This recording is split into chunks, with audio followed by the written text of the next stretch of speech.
We made pizza today. It's wonderful pizza. I'm going to be very close to it for the rest of the night, I feel. Keep it in my heart. But it's really good pizza, so really enjoyed that. Trying something a little bit different today. Light's a little dim, a little moody. It's kind of fun. We're reading Les Miserables. We're on, I don't remember, it's chapter 11 or chapter 2? I think it's chapter 2 of part 2, book 1, all that stuff. Point is, when last we were here, Jean Valjean was told to go and knock on the door of a certain bishop that we've spent a week getting to know. So, wisdom is advised to be prudent. That evening, after he had taken a walk in town, the Bishop of Digne remained closeted in his room until rather late. He was busy at his great work on duty, which sadly was never completed. He was carefully analyzing everything the church fathers and doctors have said on this important subject. His book was divided into 2 parts. First, the duties of all. Second, the duties of the individual, each according to his station. The duties of all are the highest duties, of which there are 4. St. Matthew identifies them. Duties to God, Matthew 6. To oneself, 5:29, 30. To one's neighbor, 7:12. To animals, 6:20, 25. As for other duties, the bishop had found them identified and laid down elsewhere, to sovereigns and subjects, in the epistle to the Romans, to magistrates, wives, mothers, and young men, by St. Peter, to husbands, fathers, children, and servants, in the epistle to the Ephesians, to the faithful, in the epistle to the Hebrews, to virgins, in the epistle to the Corinthians. He was laboriously combining all these precepts into a harmonious spiritual ensemble that he wanted to offer his readers.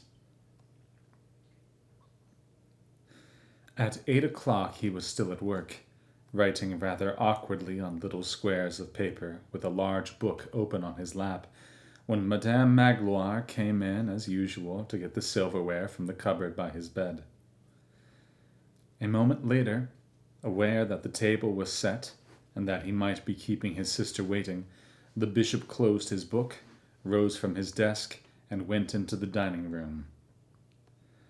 The dining room was rectangular, with a fireplace and, as we have said, a door opening onto the street and a window overlooking the garden. Madame Magloire had indeed almost finished setting the table. While busy at her task, she chatted to Mademoiselle Baptistine. A lamp stood on the table. The table was close to the hearth. Quite a good fire was going. You can easily picture these 2 women, both over 60 years of age.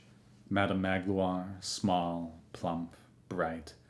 Mademoiselle Baptistine, gentle, slight, frail, a little taller than her brother, dressed in a silk gown of brownish purple, a color fashionable in 1806 when she bought it in Paris, that she was still getting some wear out of.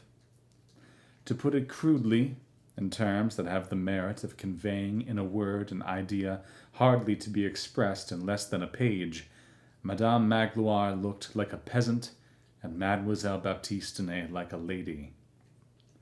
Madame Magloire wore a white ruched cap, a small gold cross round her neck, the only piece of women's jewelry in the house.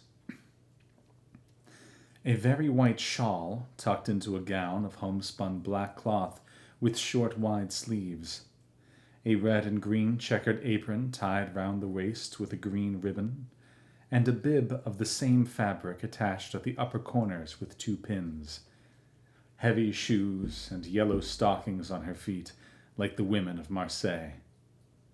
Mademoiselle Baptiste's gown was cut to the patterns of 1806, with a high waist, narrow skirt, shoulder-capped sleeves, tape shoes, and buttons.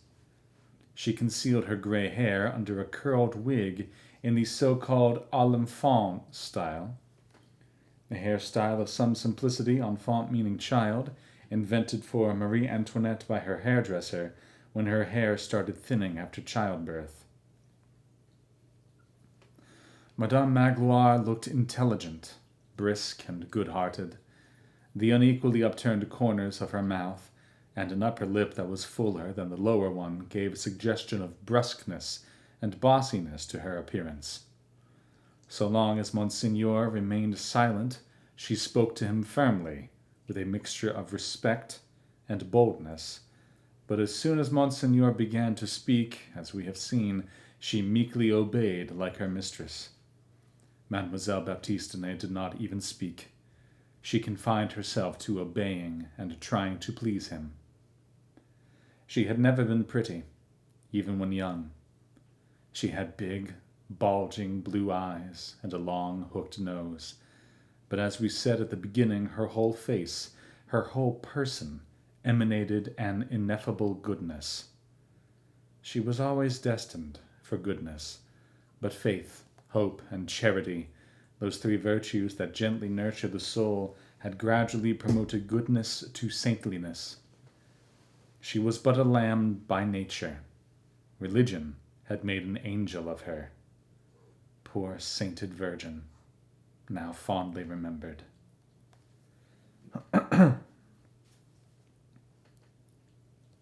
Mademoiselle Baptistine so often related what happened at the bishop's residence that evening that there are several people still alive who remember her account of it in every detail. When the bishop came in, Madame Magloire was talking with some animation. She was speaking to Mademoiselle Baptistine about a favorite topic of hers, one with which the bishop was familiar, and that was the front door latch. Apparently, while doing a little shopping for supper, Madame Magloire had heard rumors in various places. There was talk of some sinister-looking individual prowling around, according to which some suspicious vagrant had turned up. He was bound to be somewhere in the town, and there could well be nasty encounters in store for those who might take it into their heads to go home late that night. And the police were not to be relied on, given that the prefect and the mayor did not get on and tried to discredit each other by provoking incidents. So it was up to law-abiding folk to do the work of the police and to protect themselves, and they should make sure they closed up properly, and bolted and barred their houses, and locked their doors securely.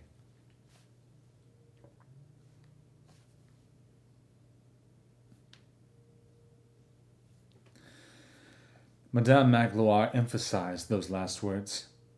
But the bishop had been rather cold in his room when he came in. He sat down in front of the fireplace to warm himself.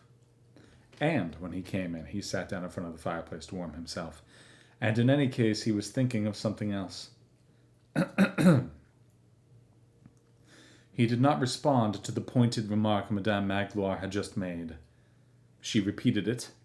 Then, wanting to satisfy Madame Magloire without upsetting her brother, Mademoiselle Baptistine timidly ventured, "Did you hear what Madame Magloire was saying, brother?"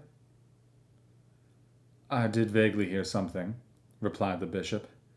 Then, half turning in his chair, placing both hands on his knees, and with his amiable and readily cheerful face lit from below by the fire, looking up at the old servant, he said, "Now then, what's the matter? What's the matter? We're in some great danger, are we?" So Madame Magloire told the whole story all over again, unintentionally exaggerating a little. It would seem that a gypsy, a tramp, some sort of a dangerous beggar, was at this moment in town. He had turned up at the inn looking for lodging, but Jaquin Labarre had sent him away. He was seen coming along Boulevard Gassendi and roaming the streets at dusk, a desperado with a terrible face. "Really?" said the bishop. This willingness to question her encouraged Madame Magloire. She thought it suggested the bishop was about to become alarmed. She continued triumphantly. Yes, Monseigneur, that's the way it is. Something terrible will happen in town tonight. Everyone says so. What with the police not to be relied on, something worth repeating. Honestly, living up here in the mountains and not even having street lights at night, you go out, well, it's pitch black. And Monseigneur, I say, and Mademoiselle here too says, I say nothing, her sister broke in. Whatever my brother does is done as it should be. Pardon me. Madame Magloire carried on as if no protest had been made. We say this house isn't at all safe. We say this house isn't at all safe. That with Monseigneur's permission, I'll go and tell Paulin Mousebois, Mousebois, the locksmith, to come and put the old bolts back on the door. We have them right here. It'll only take a minute. And I say bolts are needed, Monseigneur, if only for tonight. For nothing's more terrible, I say, than a door with a latch that can be opened from the outside by anyone that happens to pass by, with what with it being Monseigneur's habit always to say, come in. Not that anyone needs to ask permission. God help us, even in the middle of the night. At that moment, someone rapped at the door quite violently. Come in, said the bishop.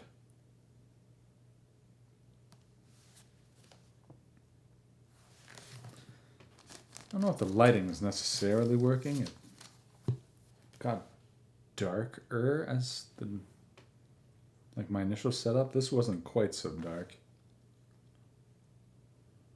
I need just like a little bit of light. I don't need a lot. But I only have a lamp over there, and so if I turn it on, everything's on. I tried bouncing it off the wall, reflecting it.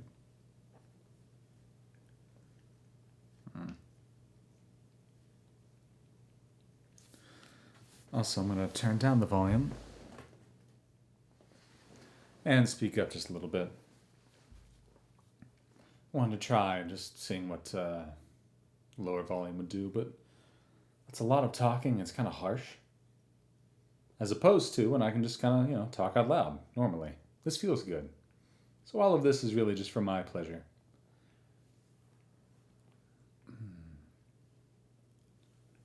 I do want to do something about the lighting. I'll be right back. Let's try this lighting.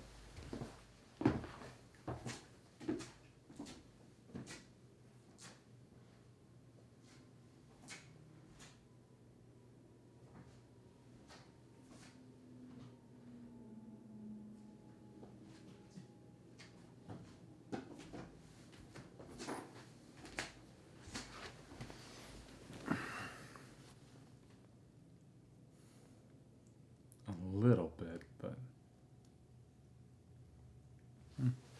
I'll take it for now.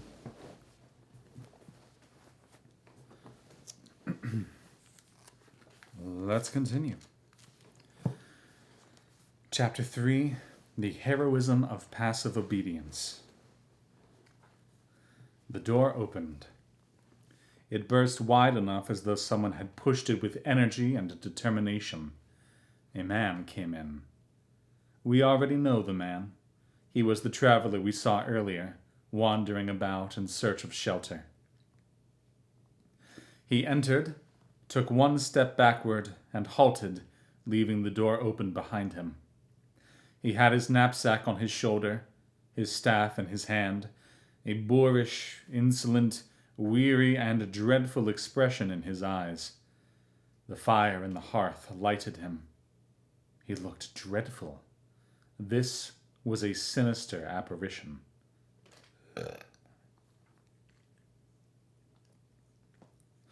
Madame Magloire had not even the strength to utter a cry. She trembled and stood there gaping. Mademoiselle Baptistine turned round, saw the man who came in, and half started up in terror, then slowly turning her head back towards the hearth. Hearth. She began to observe her brother, and her face became once more profoundly calm and serene. The bishop eyed the man with tranquillity.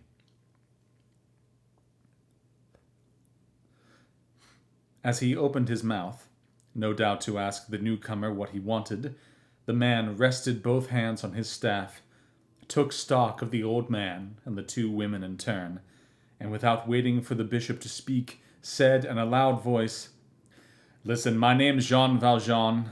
I'm an ex-convict. I've spent 19 years in chains. I was freed 4 days ago, and I'm on my way to Pontarlier, which is my destination. 4 days I've been walking from Toulon. I've done 36 miles on foot today. When I arrived here this evening, I went to an inn. They turned me away because of my yellow passport that I'd shown at the town hall. I had to. I went to another inn. They said to me, 'Clear off.' The same everywhere. No one would have me. I went to the prison. The turnkey wouldn't let me in. I was in a dog kennel. The dog bit me and chased me away as if it were a man. It seemed to know who I was. I went out into the countryside to sleep under the stars. There were no stars. I thought it would rain, and there was no good Lord to prevent the rain. I came back into town to shelter in a doorway. Out there in the square, I was lying down to sleep on a stone bench.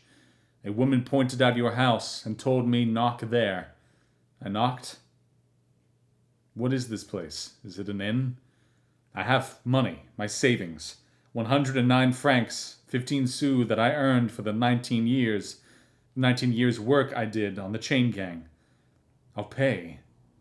Why shouldn't I? I have money. I'm very tired, 36 miles on foot, and I'm hungry. Will you let me stay?"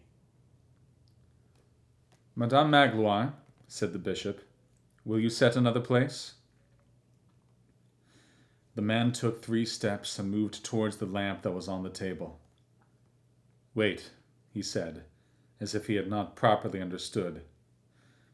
"You've got me wrong. Did you hear? I'm an ex-convict, sentenced to hard labor. I come from the prison hulks." He drew from his pocket a large sheet of yellow paper, which he unfolded. "Here's my passport. Yellow. As you see, it serves to get me driven out everywhere I go. Do you want to read it? I can read. I learned in the hulks. They have a school there for those that want to learn. Listen, this is what they put on my passport.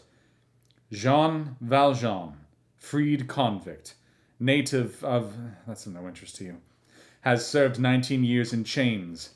5 years for theft with breaking and entering. 14 years for trying to escape 4 times. This man is very dangerous. There, everyone has thrown me out. Will you people let me stay? Is this an inn? Will you give me something to eat and a place to sleep? Have you a stable?" "Madame Magloire," said the bishop, "you will put clean sheets on the bed in the alcove." We have already described the nature of both women's obedience. Madame Magloire left the room to carry out these instructions. The bishop turned to the man. "Sit down, monsieur, and warm yourself. We're going to have supper in a while, and a bed will be made up for you while you eat." Now the man understood completely. The expression on his face, till now sullen and obdurate, reflected stupefaction, doubt, joy, and became extraordinary. He began stammering like a lunatic. "Really, you mean you're going to let me stay? You're not turning me away, an ex-convict. You call me monsieur. You treat me with respect. Clear off, you dog, is what I'm always told. I thought you would surely turn me away. That's why I told you at once who I am. Oh, she was a good soul, the woman who directed me here. I'm going to eat tonight. A bed with a mattress and sheets. Like everyone else, a bed. It's 19 years since I slept in a bed. You really don't want me to go. What fine people you are. In any case, I have money. I pay well. Forgive me, innkeeper. What's your name? I'll pay anything you ask. You're a good man. You're an innkeeper, aren't you? I'm a priest who lives here, replied the bishop. A priest, said the man. Oh, a good, honest priest, so you're not asking any money of me. The parish priest, are you, of this big church? Well, how stupid of me, of course. I hadn't noticed your skull cap.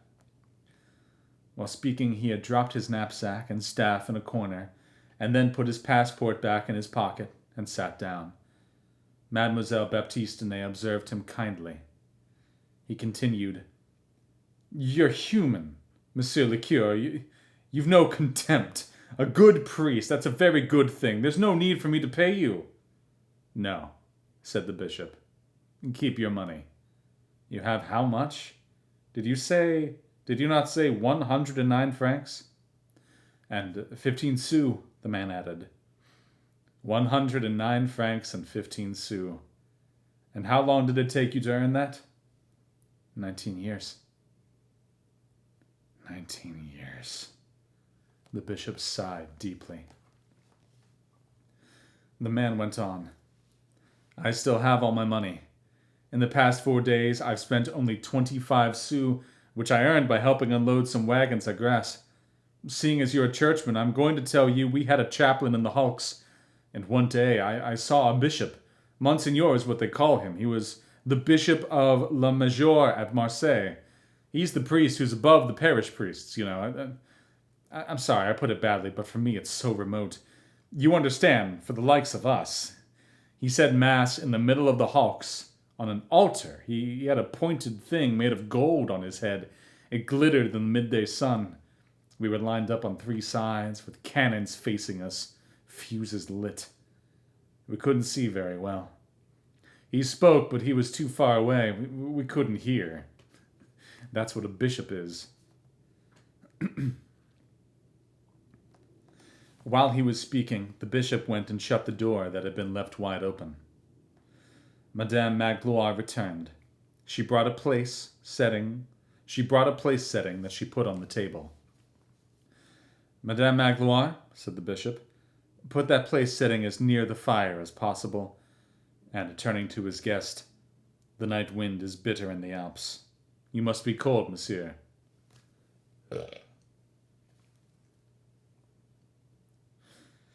Each time he uttered that word, monsieur, in his mildly serious and educated voice, the man's face lit up. Monsieur, to a convict, is like a glass of water to one of the shipwrecked survivors of the Medusa. Ignominy. Ignominy thirsts for respect. I am very thirsty. Taking a break to drink water.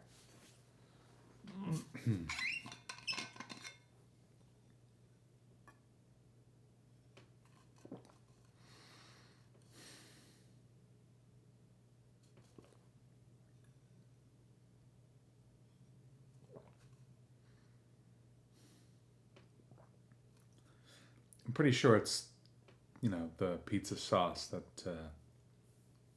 lives right here.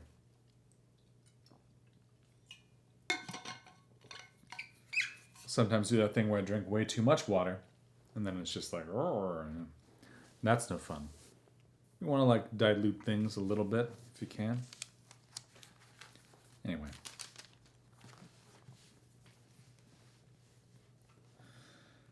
This lamp doesn't give much light, said the bishop. Madame Magloire understood and went to fetch the 2 silver candlesticks from the mantelpiece in Monsignor's bedroom and placed the lighted candles on the table. Monsieur le Curé, said the man, you're good-hearted. You don't treat me with contempt. You invite me into your home. You light your candles for me. Yet I've made no secret of where I come from and what a wretch I am. The bishop, sitting beside him, gently touched his hand. You didn't have to tell me who you were. This isn't my house. It's the house of Jesus Christ. This door does not ask whoever enters whether he has a name, but whether he is in distress. You're in distress. You're hungry and thirsty. You're welcome here. And don't thank me. Don't say I'm inviting you into my home. No one is at home here except whoever needs a refuge. I tell you, a passing visitor, this is your home more than mine. Everything here is yours. Why should I need to know your name? Besides, even before you told me, I already knew your name. The man's eyes widened in astonishment. Really? You knew me by name? Yes, replied the bishop, by the name of Brother. Listen, Monsieur le Curé, exclaimed the man. I was very hungry when I first came in, but you're so good I don't know what state I'm in now. My hunger's gone. The bishop looked at him and said, You've suffered a great deal. Oh, the red jacket, the ball and chain, the plank to sleep on, the heat, the cold, the hard labor, the chain gang, the beatings, the double chain punishment for no reason, solitary confinement for one wrong word, even sick in bed with the chain. Dogs are better off. 19 years, I'm 46, and now a yellow passport. There you have it. Yes, said the bishop, you come from a place of sorrow. Listen, there will be more joy in heaven over the tearful face of a repentant sinner than over the white robes of 100 virtuous men. If you come away from that place of sorrow with thoughts of hatred and anger against mankind, you're deserving of pity. If you come away with benevolent thoughts of kindness and peace, you're worth more than any of us. In the meantime, Madame Magloire had served supper. Soup made with water, oil, bread, and salt, a little bacon, a piece of mutton, some figs, fresh cheese, and a large loaf of rye bread. She had on her own initiative added to the bishop's ordinary fare a bottle of aged Mauves wine. The bishop's face suddenly took on that expression of geniality typical of those of a hospitable nature. Take your seats, he said cheerfully. As was his custom when he had a guest at his evening meal, he sat the man on his right, Mademoiselle Baptistine on his left, perfectly calm and natural. The bishop said grace, then as usual served the soup himself. The man began to eat voraciously. All at once the bishop said, But I think there's something missing from this table. Madame Magloire had indeed put out only the 3 place settings that were absolutely necessary. Now it was the custom of the house, when the bishop had anyone to supper, to lay out on the tablecloth, in innocent display, all 6 sets of silverware. This gracious semblance of luxury was a kind of childishness, full of charm in that sweetly austere household where poverty was elevated to the level of dignity. Madame Magloire understood his remark, left the room without a word, and a moment later the 3 sets of silverware requested by the bishop were gleaming on the tablecloth, I'm laughing at this, symmetrically arranged before each of the 3 at table. Chapter 4. About the cheese dairies of Pontarlier.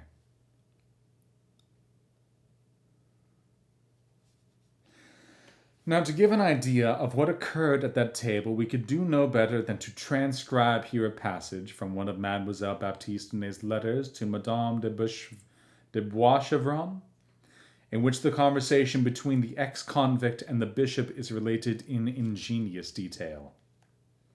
This is the part of the book where we just read a different book for a minute. It's like someone else already wrote this chapter for me, so here's what they wrote.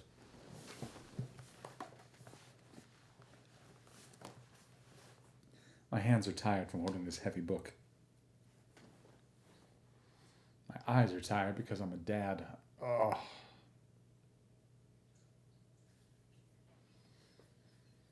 The little one, she's had two bottom teeth for some time now, but now she's getting a top tooth. Maybe even two of them. We'll see.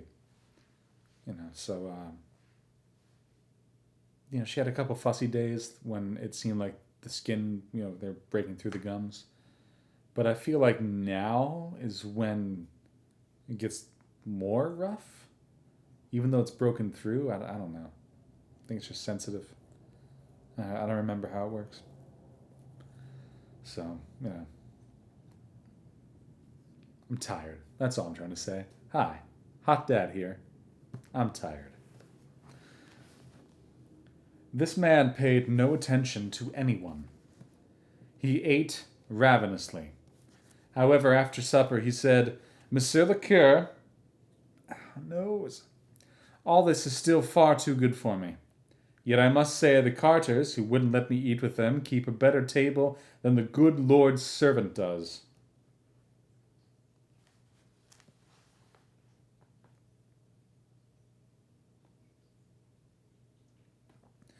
I don't know what a carter is. I don't know why this guy would insult him like that. Anyway, keep going. Between ourselves, this remark rather shocked me. My brother replied, Their work is harder than mine. No, replied the man, they have more money. You are poor. I can see that. You may not even have your own parish. Do you actually have a parish? Now, if the good Lord were just, you certainly ought to. All right, hold on.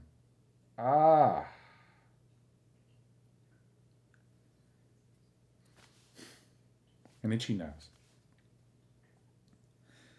The good Lord is more than just, said my brother. A moment later he added, Monsieur Jean Valjean, it's Pontellier you're headed for? Under obligation to follow a fixed route. I think that's what the man said. Then he went on. I must be on my way by daybreak tomorrow. It's no easy journey. While the nights are cold, the days are hot. That's a good place you're going to, said my brother. During the Revolution, my family lost everything. I took refuge in Franche-Comté at first, and for a while earned my living there by the sweat of my brow. I was willing enough. I found plenty of work. It's only a matter of choosing. There are paper mills, tanneries, distilleries, big watchmaking factories, steel mills, copper works, at least 20 iron foundries, 4 of which, at Lauds, Châtillon, Audencourt, and Bure, are of a very considerable size.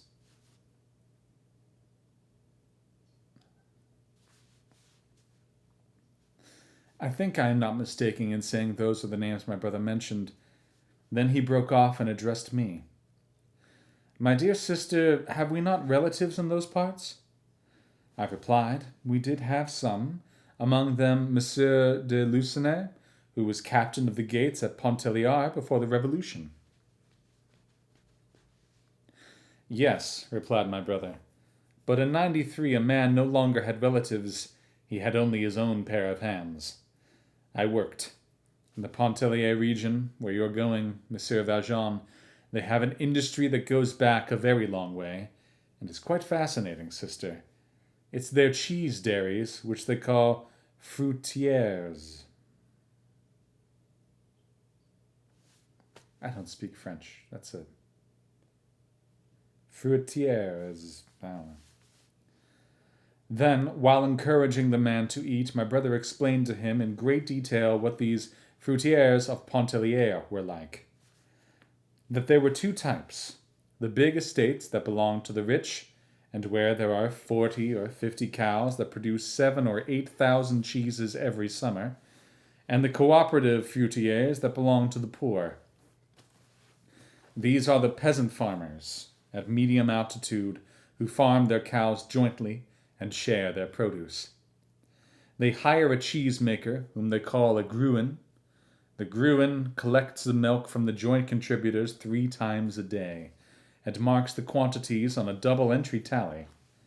It's towards the end of April that the work of the cheese dairies begins, and it's towards the middle of June that the cheesemakers take their cows up to the mountain pastures.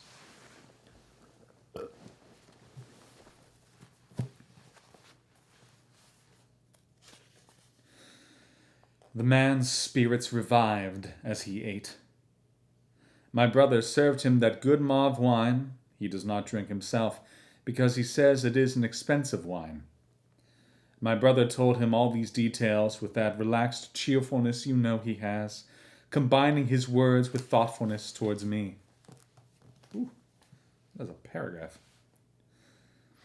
He kept coming back to this honest job of Gruen, as if, without saying so directly, and without forcing this advice on him, he hoped the man would understand that it would offer him sanctuary. One thing struck me. This man was what I have told you. Well apart from a few remarks about Jesus when he came in, my brother did not say a single word throughout the whole meal, or the entire evening, that might remind the man of what he was, or impress on him who my brother was. It was certainly an opportunity, on the face of it, for a bit of a sermon, and for the bishop to impress himself on the ex-convict and leave his mark. It might have seemed to anyone else that now was the time, when he had the poor wretch right there, to nourish his soul as well as his body, and to voice either some censure leavened with moral instruction and advice, or a little pity with an exhortation to behave better in the future. My brother did not even ask him where he came from, or about his past, for in his past lay his wrongdoing, and my brother seemed to avoid anything that might remind him of it. So much so that at one point, when my brother was talking about the mountain dwellers of Pontellier, who have pleasant work close to heaven, and are happy, he added, because they are innocent, he stopped short, fearing there might be something to cause the man offense in this remark he had let slip. Having reflected on it, I believe I understand what was in my brother's heart. Doubtless, he thought this man, who was called Jean Valjean, was only too well aware of his wretchedness. That's the best thing to distract him from it, and by behaving normally towards him, to make him think, if only for a moment, that he was like any other person. Is that not a real understanding of charity? Is there not, dear Madame, something truly evangelical in such delicacy that refrains from sermonizing, moralizing, and criticizing? And when a man has a sore point, is not the ultimate pity not to touch on it at all? It seemed to me this might have been my brother's inward thought. In any case, what I can say is that if he did have all these thoughts, there was no way of telling, even for me. He was throughout no different from the way he is every evening, and he took his supper with this Jean Valjean in the same spirit and in the same manner as he would have taken his supper with Monsieur Gideon le Provost, or our local parish priest.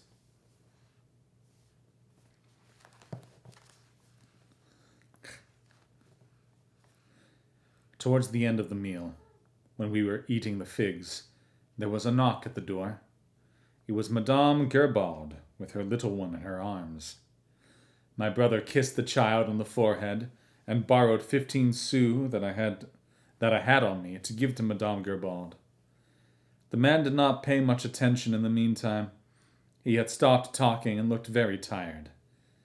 Once poor old Madame Gerbaud had left, my brother said grace.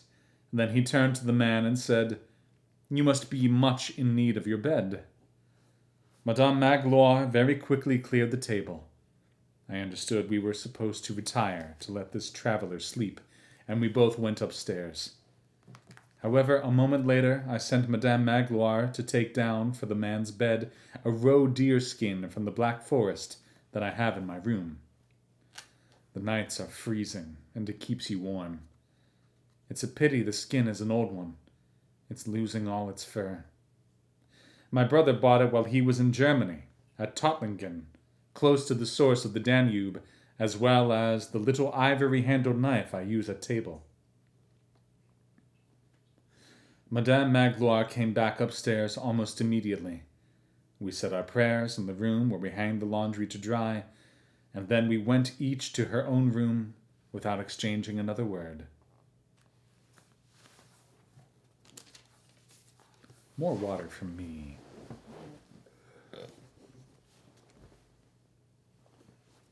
A fun personal note. I'm learning music for this operetta. And I had to pull out my old Casio keyboard. Try to figure out... I gotta learn the baritone and the bass part. I don't entirely know what to expect, so I want to learn them both. And just messing around with it and whatnot. And, my voice is doing really well right now. And while it's not, you can always improve. The upper range is good upper range, really quite happy with it. I've got my high A, which is what I want. And, I can squeak out a couple notes above even that, but then I start going down and I have a low D. I probably don't have it right now, but just, going down the scale and just boom, ba. That's not it, but, I had it last night. It made me so happy because I remember in college I wanted a low D.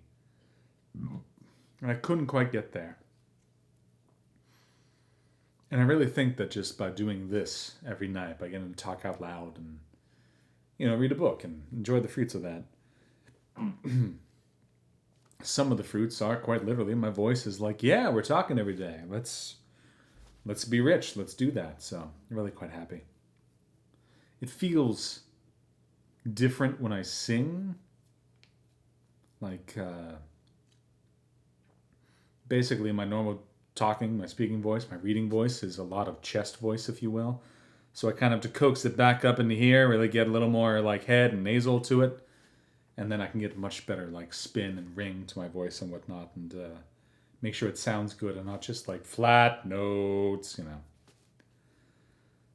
But it's real fun. It feels good. It just feels good to talk,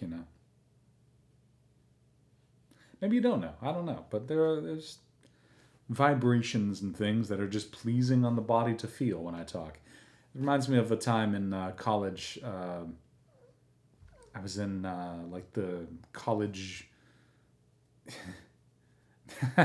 So I have the picture of it over here. The Pittsburgh Symphony would do like a college all-star choir, and I got to do one of those years, which is a lot of fun. We got a bunch of like swag from it. Basically, the Point Park was like, oh, if you guys are gonna be representing us, here's a hoodie, here's pants, here's a whole thing. That was fun, and I just remember I was sitting with the one girl on the piano bench. We were going over the music, and she had said like, the bench is vibrating?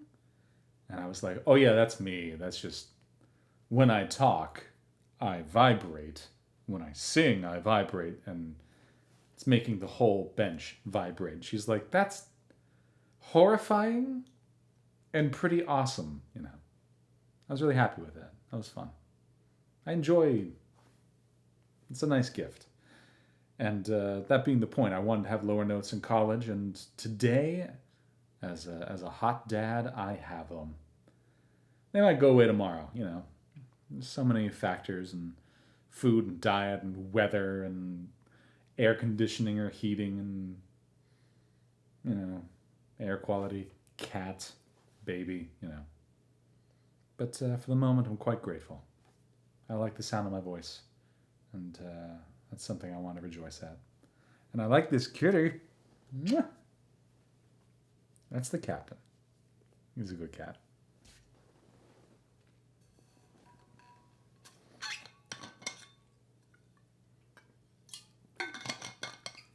Also, I went back and was playing the game Frostpunk on my computer, and I finally beat it. Or like, the opening scenario of like, survive for however many days and get through the giant storm and stuff. I finally did. So proud of myself. You just have to research non-stop. I don't know if you can build more than one workshop. I never thought about that, but just fill up with engineers and research non-stop. Makes life real easy. And I started building automatons to run the steam coal mines and whatnot. So that made life a lot better. That way I could continue to produce coal and the people could stay warm. Anyway, Chapter 5, Tranquility. After bidding his sister good night, Monsignor Bienvenu took one of the 2 silver candlesticks from the table, handed the other to his guest, and said to the man, "I'll show you to your room, monsieur." The man followed him. As may have been noted from what was said above, the house was so arranged that to get to and from the chapel, where the alcove was, you had to pass through the bishop's bedroom. Just as they passed through it, Madame Magloire was putting away the silverware in the bedside cupboard. This was the last task she performed every evening before going to bed. The bishop installed his guest in the alcove. A bed had been made up there with clean white sheets. The man set the candlestick down on the small table. "Well, I wish you good night," said the bishop. "Tomorrow morning, before you set out, you shall have a cup of warm milk straight from our own cows." "Thank you, Monsieur l'Abbe," said the man. Hardly had he uttered these peaceful words, than all of a sudden, and without transition, something strange came over him that, had they witnessed it, would have chilled the 2 sainted women with horror. Even to this day it is difficult for us to explain what was prompting him at that moment. Did he mean to convey a warning, or issue a threat? Was he simply obeying an instinctive impulse of some sort, obscure even to himself? He turned abruptly to the old man, folded his arms, and fixing his host with a fierce gaze, he cried in a hoarse voice, "I don't believe this. You take me in and give me a bed right next to you like this?" He broke off and added with a laugh that had something monstrous about it, "Have you really given this proper consideration? How do you know I'm not a murderer?" The good bishop looked up at the ceiling and replied, "That's the concern of the good Lord." Then solemnly, and moving his lips like someone praying or talking to himself, he raised the 2 fingers of his right hand and blessed the man, who did not bow, and without turning his head, and without looking back, he went to his room. When the alcove was in use, a big serge curtain, drawn across from one side of the chapel to the other, concealed the altar. The bishop knelt as he passed in front of this curtain, and said a brief prayer. A moment later, he was in his garden, strolling, musing, contemplating, his heart and soul wholly absorbed in those great mysterious things that God reveals at night to eyes that remain open. As for the man, he truly was so tired that he did not even make the most of those clean white sheets. He snuffed out his candle with his nostril, the way convicts do, and dropping onto the bed, fully dressed, immediately fell into a deep sleep. Midnight struck as the bishop returned from the garden to his room. A few minutes later, the entire little household was asleep. I think we got time to do this one. Chapter 6, Jean Valjean. In the middle of the night, Jean Valjean woke up. Jean Valjean came from a poor peasant family in Brie.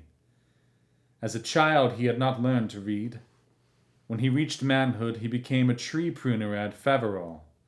His mother's name was Jean Mathieu. Jean Mathieu. His father was called Jean Valjean or Vlajean, a nickname probably, and a contraction of Voilà Jean, or There's Jean. Jean Valjean was a thoughtful individual without being gloomy, which is typical of those who are by nature affectionate. On the whole, however, Jean Valjean was, in appearance at least, a rather dozy and unremarkable creature. He had lost his father and mother at a very early age. His mother had died of milk fever that was not properly treated. His father, a tree pruner like himself, was killed falling from a tree. Jean Valjean was left with only a widowed sister older than himself, who had 7 children, boys and girls. This sister had brought up Jean Valjean, and as long as she still had her husband, she housed and fed her younger brother. The husband died. The eldest of the 7 children was 8 years old, the youngest 1. Jean Valjean had just reached the age of 25. He took the father's place, and he in turn supported the sister who had brought him up. This was done as a matter of course, as a duty, even a little churlishly on the part of Jean Valjean, and so his youth was spent doing hard and ill-paid work. He was never known to have had any local sweetheart. He had no time for being in love. He would come home tired in the evening and eat his soup without uttering a word. His sister, Mother Jeanne, maybe? I don't know. His sister, Mother Jeanne, often took the best part of his meal from his bowl as he ate, the piece of meat, the slice of bacon, the heart of the cabbage, to give to one of her children. Hunched over the table with his head almost in his soup, his long hair falling around his bowl and covering his eyes while he ate, he appeared not to notice and did nothing to stop her. There was a Faverolles not far from the Valjeans' cottage, on the other side of the lane, a farmer's wife named Marie Claude. The Valjean children, who were always hungry, sometimes used to go to Marie Claude to ask for a pint of milk, supposedly for their mother, which they would drink behind a hedge or in some corner of the street, snatching the jug from each other, and they drank so quickly the little girls would spill it on their pinafores and down their little necks. If their mother had known about this caging, she would have punished the culprits severely. Gruff and grumbling, Jean Valjean paid Marie Claude for the pint of milk behind their mother's back, and the children were not punished. He earned 24 sous a day in the pruning season, and also hired himself out as haymaker, laborer, farmhand, odd job man. He did whatever he could. His sister worked also, but how to manage with 7 young children? A sorry band they were, little by little engulfed, crushed by poverty.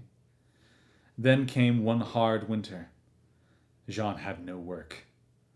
The family had no bread. No bread. Literally. And 7 children. One Sunday evening, Maubert Isabeau, baker on the church square at Faverolles, was getting ready for bed when he heard a violent smashing of his shuttered shop window. He arrived in time to see an arm reach inside a hole punched through the shutter and the window pane. The arm grabbed a loaf of bread and made off with it. Isabeau rushed outside. The thief was running away as fast as his legs could carry him. Isabeau ran after him and caught him. The thief had thrown away the loaf, but his arm was still bleeding. It was Jean Valjean. This took place in 1795. Jean Valjean was brought before the law courts of the day for theft with breaking and entering an occupied house at night. He had a shotgun and was a better shot with it than any marksman in the world, for he was a bit of a poacher. This went against him. There is a legitimate prejudice against poachers. The poacher, like the smuggler, is very much akin to the brigand. However, let us say in passing, there is still a gulf between this breed of men and the hideous urban murderer. The poacher lives in the forest. The smuggler lives in the mountains or on the sea. Towns produce vicious men because they produce corrupted men. The mountains, the sea, the forest produce men of the wild. They develop the wildness in them, but often without destroying their humanity. Pardon me. Jean Valjean was found guilty. The terms of the penal code were mandatory. There are in our civilization dread moments. These are the times when the ruling of the penal system spells perdition. What a fateful moment it is when society distances itself and irredeemably casts adrift a thinking being. Jean Valjean was condemned to 5 years' hard labor. On the 22nd of April, 1796, there were celebrations in Paris for the victory at Montenoy, won by the general-in-chief of the army in Italy, who, in the message dated the 2nd of Floréal in the year 4, sent by the director to the 500, is named as Buonaparte. On that same day, a great chain gang was put in irons at Bicêtre. Could be Bicetre? I don't know. Jean Valjean was part of that gang. A former turnkey at the prison, now close on 90, still recalls perfectly the wretch who was chained to the end of the fourth line in the north corner of the courtyard. He was sitting on the ground like all the others. He seemed to have no understanding of his situation except that it was horrible. It is likely that amid the confused notions of a poor man knowing nothing, he also discerned something excessive in it. As the bolt was riveted into his iron collar with heavy hammer blows behind his head, he wept. His tears choked him. They prevented him from speaking. All he managed to say every now and then was, "I was a tree pruner at Faverolles." Then, still sobbing, he would raise his right hand and lower it 7 times in progression, as though touching 7 heads of unequal height, one after the other. And from this gesture it was surmised that whatever he had done to clothe and feed 7 young children.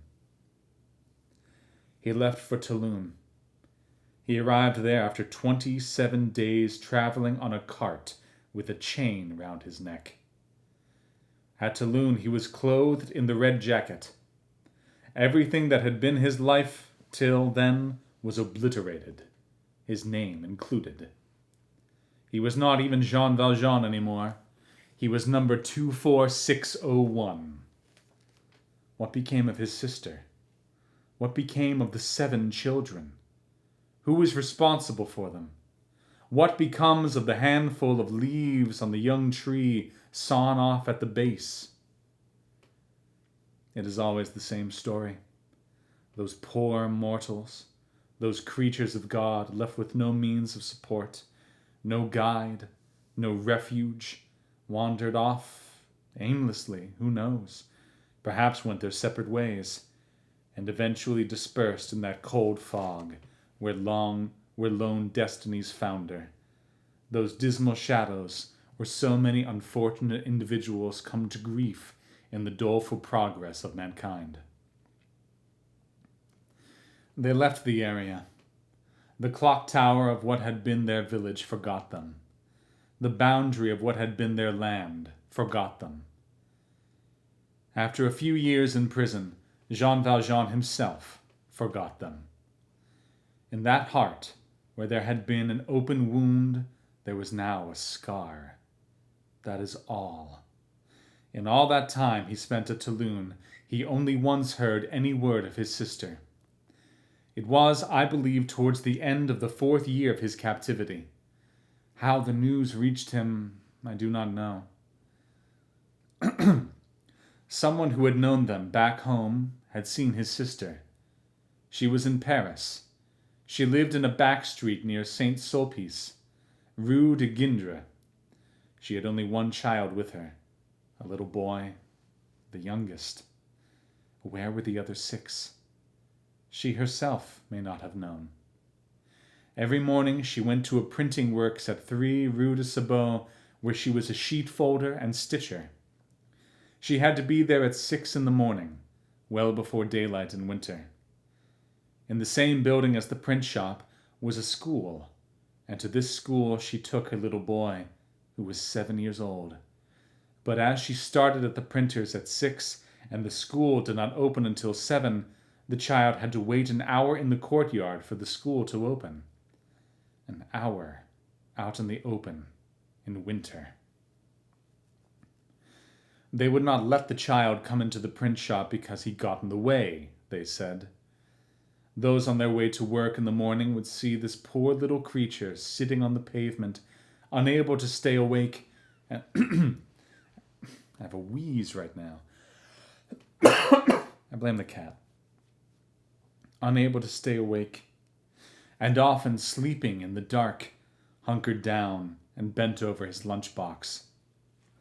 When it rained, an old woman, the doorkeeper, would take pity on him and let him into her cubicle that contained only a pallet, a spinning wheel, and 2 wooden chairs, and the little one would sleep there in a corner, hugging the cat for warmth. At 7 o'clock the school opened, and he would go in. This is what Jean Valjean was told. Someone spoke of it one day. It was momentary, a brief flash, like a window suddenly opened on the fate of his loved ones. Then everything closed up again. That was the last he ever heard of them. No further news ever reached him.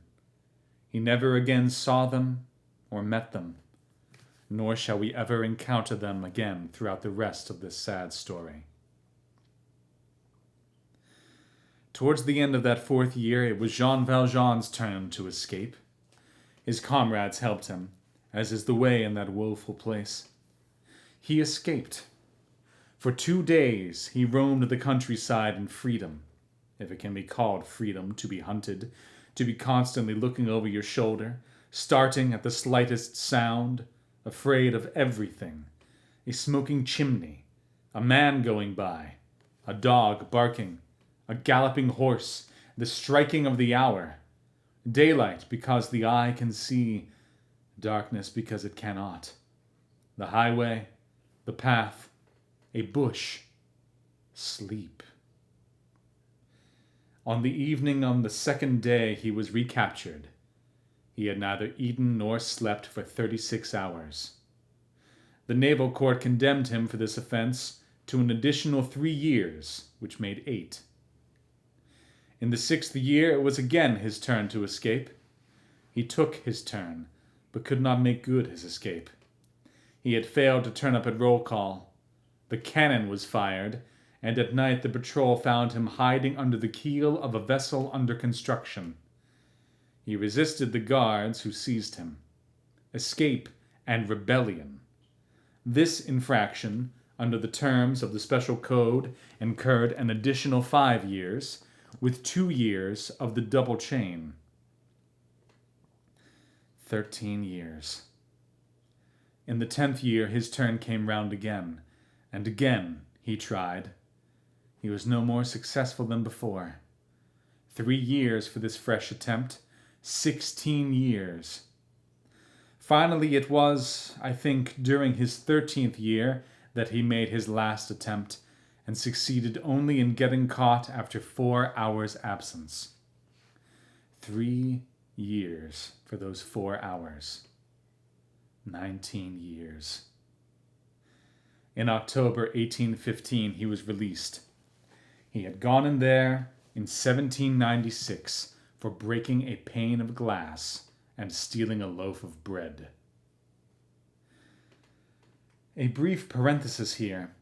This is the 2nd time in his studies of the penal issue and the doom meted out by the law that the author of this book has come across the theft of a loaf of bread as the starting point in ruining a life.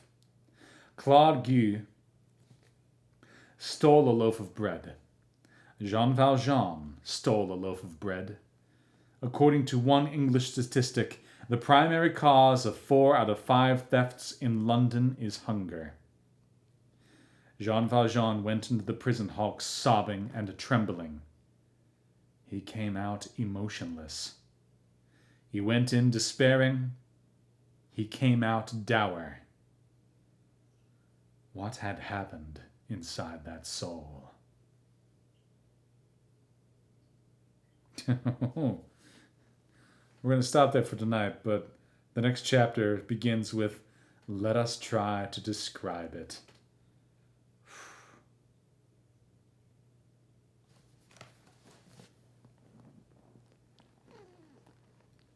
Kitty, either I need this bookmark or I'm going to use you as a bookmark. I understand, but that's my bookmark. Thank you so much for tuning in. And, you're cool people, and I love and respect you. I'm a tired dad. I'm going to bed. Have yourselves an agreeable evening. I'm going to pet this cat.